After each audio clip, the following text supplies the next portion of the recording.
Ito po, i-titispire na po natin itong kay Sir Crisanto. Ito yung bali yung ipagpalit natin sa kanyang order na nagkamali tayo ng pinadalhan.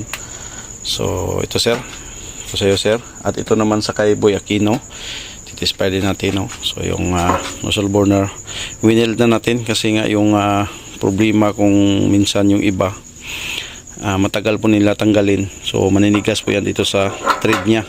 So dapat everyday or kada linis nyo mga 3 days 2 days dapat itatanggalin nyo po yan. So ganoon din dito, yan, winild na natin para hindi po siya maiiwan kung kukunin, kung kahit manigas siya, so hindi po siya magka-problema. Yan. So ugaliin natin na linisan palagi, tatanggalin natin ito. Yan, pati itong kay Sir Ma'am Melanie Heavy Duty po. So Ma'am Melanie, ititispire natin sa inyo. Ito po yung order nyo na Heavy Duty. So inil ko na din. Yan. Okay, yan, papuyin ko muna. So una, lagyan ng papel, tapos kaunting krudo, tapos indihan. Yan, para mas madali siyang mag-apoy. Kasi kung oil, napakatagal po. Okay. Ito, nalagyan na po natin ng oil, no. So kuha na po natin, papasok na po natin paunti-unti lang. Yan. So para may pundo po yung elbow nyo dito, para hindi po babalik yung usok nya. So yan. So lagyan na natin ng papel. So wala nang arte-arte itong kala natin na papel, kahit ano lang dyan, lagay mo lang dyan, oh. Idadasok mo lang dyan, dasok mo dyan, yan, walang problema yan. Ito, kahit buuin mo dyan, oh. Yan, tapos lagyan mo lang ng krudo. So kuha na yan, kaapoy na yan. Okay, patayin muna natin dito yung oil nya. So lagyan natin ng krudo. So yan, krudo, may halo na kaunting oil kasi yung lalagyan natin, nalagyan ng oil. So yan, o. Yan. Okay, busin na natin to. Wala naman. Okay, sindihan na natin.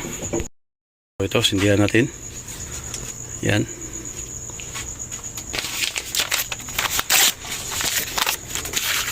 Yung iba din dito. Yan. Ito yung kagandahan ng ating nozzle burner kasi nga hindi siya maarte ba. Yan, o. Kaya tinang damihan natin ang so yan, iuna po natin yung blower. So yan, idiretso na po natin, i-pull na po natin yan, hindi yan mamamatay. Yan, yan, pati dito sa heavy duty i-pull na din natin, hindi yan mamamatay. So kasi yan po yung design ng ating nozzle burner na hindi siya mamamatay. Yan, pinag-aralan natin yan paano siya butasan na hindi siya mamamatay at matutuyo po siya. Ito po, papasukan na natin siya ng oil. Yan, patak-patak na natin. Yan, yan po yung apoy. So palakasan natin. Kabila.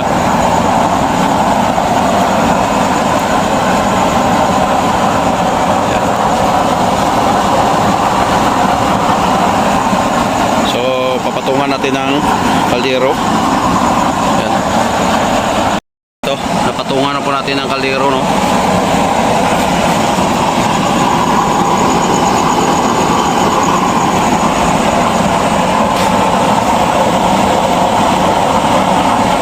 Yan yung apoy niya. Grabe kalakas, oh. Medyo pa inaalang muna natin. Kalahati lang. Yan, kalahati. Adjust natin yung oil nya.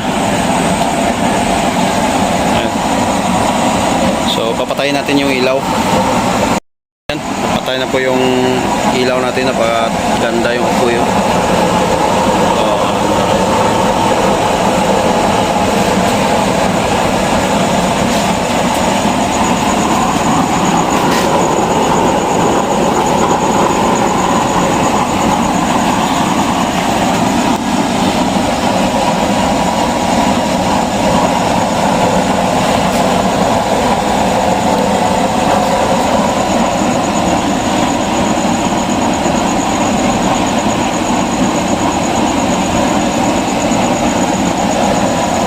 Grabe kaganda ng apoy oh.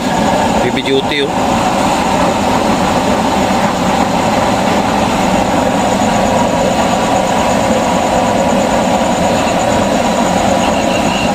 Yan, mulo na. Ito, mulo na din oh.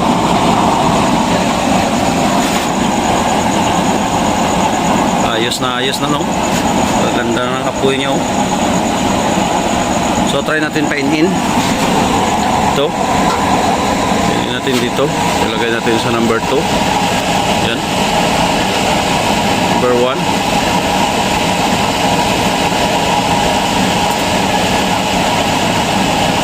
Yan. So kabila.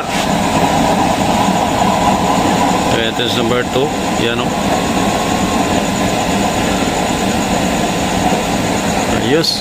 So dito naman sa heavy duty, kainaan lang natin. Painin. Lagay natin sa number 3.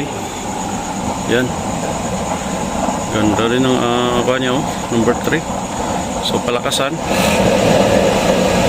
Oh, ayos na ayos. Yan yung paina niya. Ito na rin painin niya oh.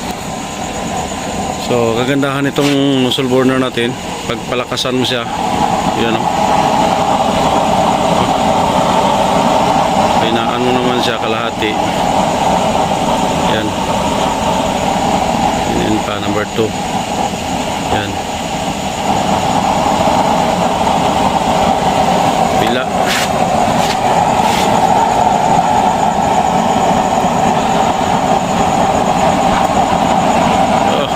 Lakas.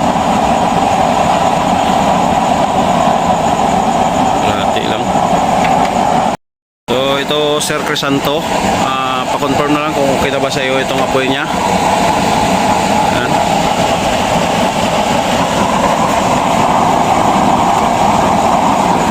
Kabila. Tapos na siya. So yan. Ito naman kay Sir Boy Aquino. So yan. Ito naman kay Sir Ma'am Melanie. Grabe kalakas.